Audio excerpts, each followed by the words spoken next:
नमस्कार दोस्तों, मैं दिनेश कुमार, आपका मैथ की क्लास स्वागत है।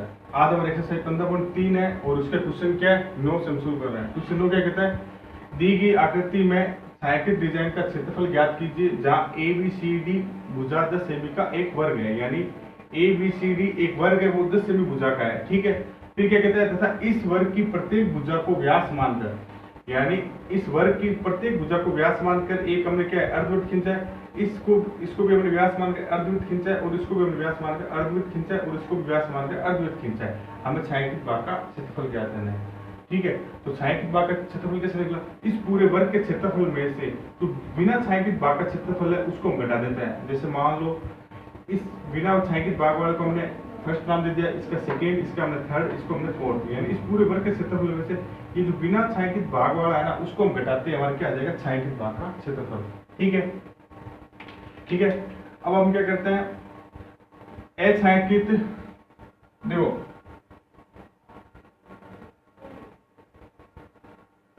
अछायांकित क्षेत्रों को हमने अछायांकित क्षेत्रों को हमने फर्स्ट, सेकेंड, थर्ड और फोर्थ से अंकित किया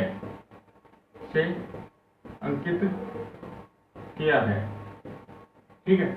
हम इस वर्ग के क्षेत्रफल में जो अछायांकित वाला क्षेत्र है ना, इसको फर्स्ट, सेकेंड, थर्ड और फोर्थ से हमने क्या अंकित किया है। ठीक है, अब हम क्या करते हैं, हमारे पास व्यास दे रखा है, यानी यहाँ से यहाँ तक व्यास है, तो यहाँ से यहाँ तक इसकी त्रिज्या कितनी हो जाएगी, यानी यहाँ से यहाँ तक इसकी त्रिज्या कितनी हो जाएगी, आधी।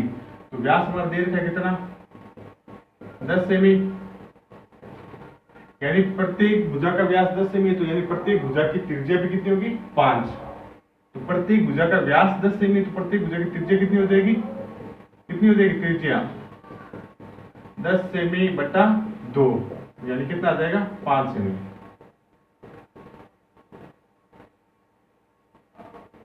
5 सेमी, ठीक है। अब हम क्या करते हैं, पहले हम इस फर्स्ट और सेकेंड का क्षेत्रफल निकालते हैं। कैसे, पूरे वर्ग के क्षेत्रफल में से इस अर्धवृत्त और इस अर्धवृत्त को घटाते ही, यानी इस पूरे वर्ग के क्षेत्रफल में से ये वाला अर्धवृत्त और ये वाला अर्धवृत्त घटाते हमारा क्या बचेगा, ये और ये, यानी अछायांकित बचेगा। तो हम क्या करेंगे, फर्स्ट का क्षेत्रफल और प्लस में थर्ड का क्षेत्रफल। तो फर्स्ट और सेकेंड का क्षेत्रफल कैसे आएगा, इस पूरे वर्ग के क्षेत्रफल में से वर्ग का क्षेत्रफल माइनस वर्ग का क्षेत्रफल माइनस क्या करेंगे, दो अर्धवृत्तों का क्षेत्रफल घटा देंगे, दो अर्धवृत्तों का क्षेत्रफल। ठीक है, तो फर्स्ट और सेकेंड के लिए कैसा आएगा, वर्ग के क्षेत्रफल में से, वर्ग का क्षेत्रफल हमारा कौन सा, ABCD है, तो इस ABCD वाले वर्ग के क्षेत्रफल में से दो अर्धवृत्त, यानी ये वाला अर्धवृत्त और ये वाला अर्धवृत्त घटा देते हैं। तो कैसे आएगा हमारा वर्ग का क्षेत्रफल, सूत्र क्या होता है, भुजा स्क्वायर। ठीक है, और इसका दो अर्धवृत्तों का सूत्र क्या होता है, 2 × 1/2 पाई r स्क्वायर। तो भुजा हमारी दे रखी है 10 सेमी, तो हमने 10 का स्क्वायर किया।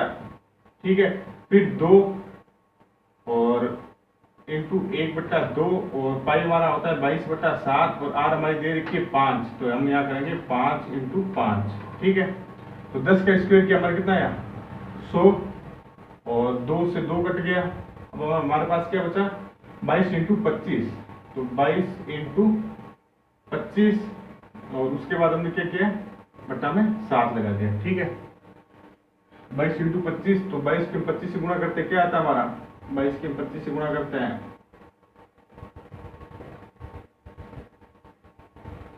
सॉरी, हम इसमें क्वेश्चन ने ये दे रखा है कि पाई का जो मान दे रखा है 3.14 है, पाई का मान हमारा कितना है, 3.14। तो हम यहाँ क्या करेंगे, हम यहाँ करेंगे जो 22/7 है उसकी जगह हम क्या कर लेंगे, पाई का मान रख लेंगे।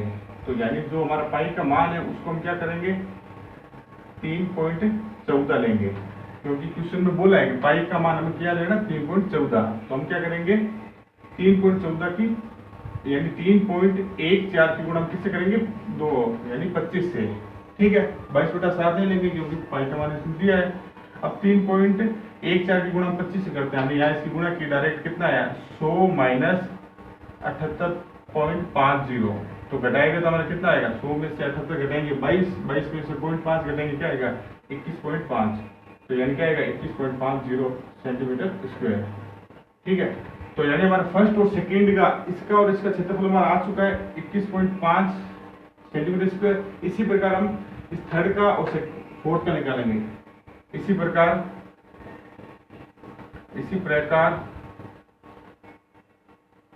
सेकेंड का क्षेत्रफल प्लस फोर्थ का क्षेत्रफल। ठीक है, तो हम क्या करेंगे, सेकेंड का क्षेत्रफल और फोर्थ का क्षेत्रफल वापस वही वर्ग का क्षेत्रफल, वर्ग का क्षेत्रफल माइनस 2 अर्धवृत्तों का क्षेत्रफल, 2 अर्धवृत्तों का क्षेत्रफल। ठीक है, तो अभी हमने वर्ग का क्षेत्रफल अभी हमने किया है, कितना है हमारा वर्ग का क्षेत्रफल, कितना है हमारा 100। ठीक है, और 2 अर्धवृत्तों का अभी हमने निकाला कितना है 78.50, तो घटाया तो हमारा कितना है 21.50 सेंटीमीटर स्क्वायर। ठीक है, तो चीजें वही सेम ही है। इसमें भी वर्ग का देखो, इसका और इसका निकालना है तो हम कैसे निकालेंगे, यानी सेकंड और फोर्थ का निकालना है, तो यानी इस अर्धवृत्त और इस अर्धवृत्त, यानी इस पूरे वर्ग के क्षेत्रफल में से ये वाला अर्धवृत्त और ये वाला अर्धवृत्त घटाते हमारा क्या बचेगा, ये और ये। ठीक है, इस पूरे वर्ग के क्षेत्रफल में से, इस पूरे वर्ग के क्षेत्रफल में से हमें ये वाला निकालना है, तो ये वाला अर्धवृत्त और ये वाला अर्धवृत्त घटाते ये और ये बच जाएगा। ठीक है, तो ये हमारा कितना 21.50 सेंटीमीटर स्क्वायर आ गया।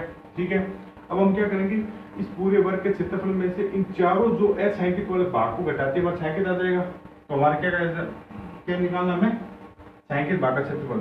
तो छायांकित भाग यानी छायांकित डिजाइन का क्षेत्रफल। ठीक है, हम क्या करेंगे, इस वर्ग के क्षेत्रफल में से इन चारों अछायांकित भाग के क्षेत्रफल को घटा देंगे। वर्ग का क्षेत्रफल माइनस, यानी फर्स्ट, इसमें से हम घटा देंगे first plus second plus third plus fourth का क्षेत्रफल। ठीक है, तो यानी इस वर्ग के क्षेत्रफल में से इन चारों अछायांकित भाग को घटा देते हैं, तो हम क्या करते हैं, वर्ग का क्षेत्रफल हमारा कितना है 100 माइनस, और इन चारों का कितना है, फर्स्ट और थर्ड का हमारा आया था 21.5, यानी 21.50 प्लस, और फोर्थ, सेकेंड और फोर्थ का आया कितना है हमारा 21.50, यानी 21.50। तो हम इन दोनों को जोड़ते हैं और यहाँ हम लिख देते हैं वर्ग से भी। ठीक है, तो 21.5 और 21.5 कितने हो गए 43, तो 100 माइनस 21 और 21 कितने होते हैं 42, 42 और 1 43, तो 100 माइनस 43। ठीक है, और यहाँ हम लिख देते हैं वर्ग से। ठीक है,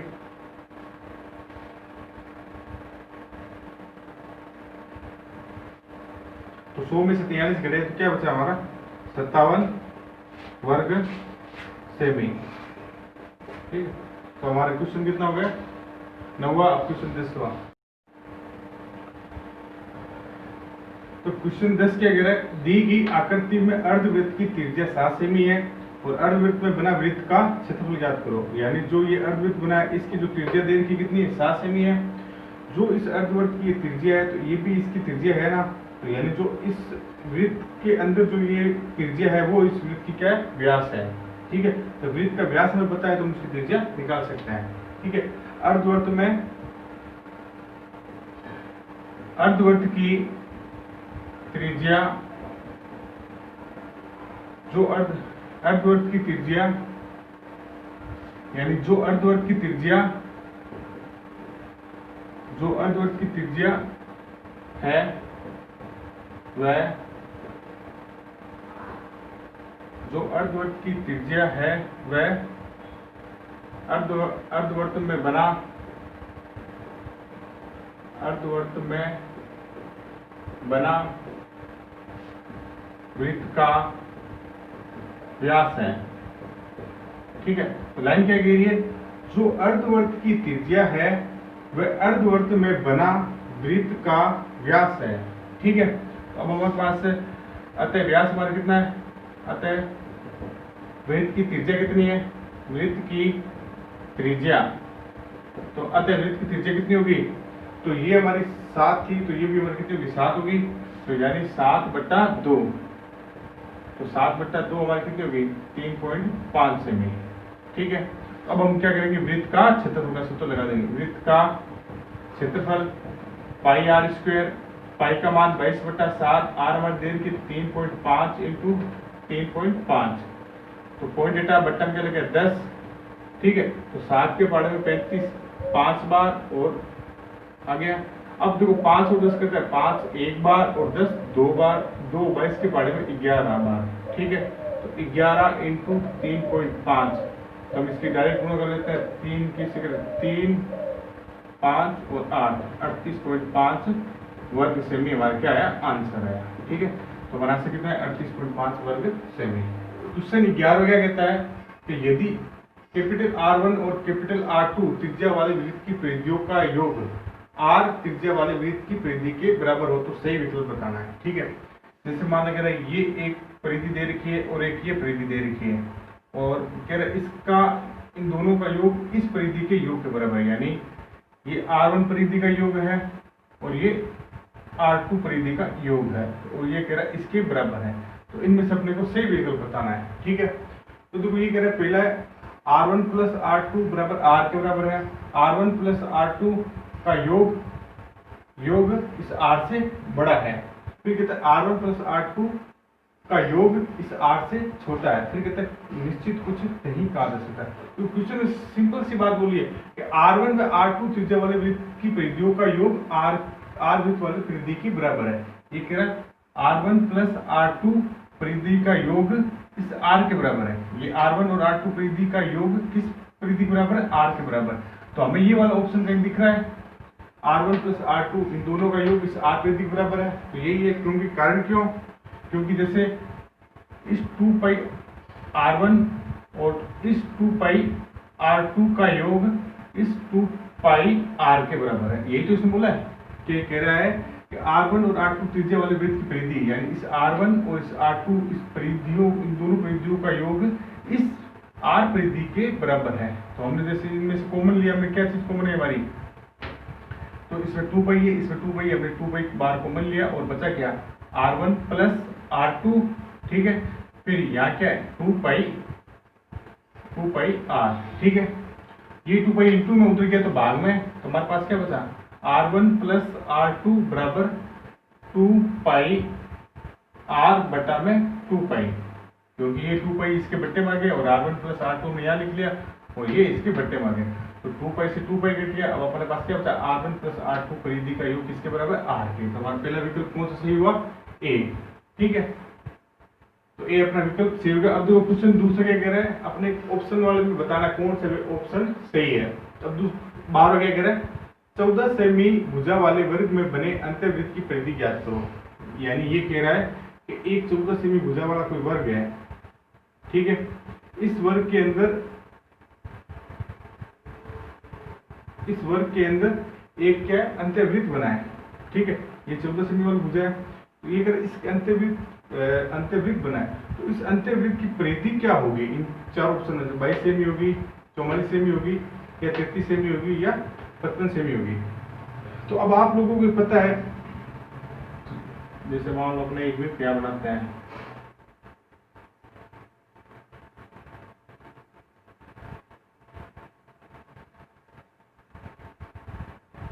ठीक है, तो हमने एक वृत्त बनाया, ये कौन सा है 14 सेमी है, तो आपको तो ये चीजें पता ही है।